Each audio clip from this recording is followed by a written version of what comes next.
Hey, what's up? This is Coach Travis with Evolution Athletics. Today I wanted to address a couple questions we've had in the past few weeks about weight loss, weight gain, that kind of thing for our athletes. So the first question we have to start with is, why do we want an athlete to gain weight or lose weight?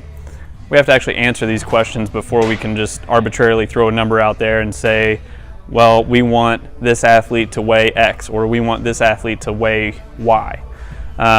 For example, last week we had an athlete come in and their parent wanted them to gain 10 pounds. Okay, well, is that going to enhance their performance? Is that going to drive their performance and make it better? Or will it make their performance worse? This is the first thing we consider, because we don't really care what the athlete looks like necessarily. Rather, we're more interested in the athlete's performance on the field or the court. So from there, once we can get that question answered, then we can proceed with, okay, what strategies do we think are the best? Oftentimes, a lot of athletes have no idea how many calories they're taking in every day, so we encourage our athletes to use something like MyFitnessPal in order to track what they're taking in currently, and then from there we can kind of tease out some of the unnecessary nutrients that they may or may not be taking in every day. The other thing we encourage our athletes to do is use some sort of basal metabolic rate calculator and then figure out their activity level.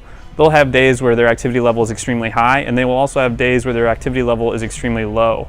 So it is normal for their calories to kind of undulate throughout the week depending on training schedule, practice, games, training sessions with us, things like that. So these are a lot of questions that we would like to have answered first before we just arbitrarily throw out a number and say, well, I think this athlete's going to perform better if they weigh 10 pounds more or 10 pounds less.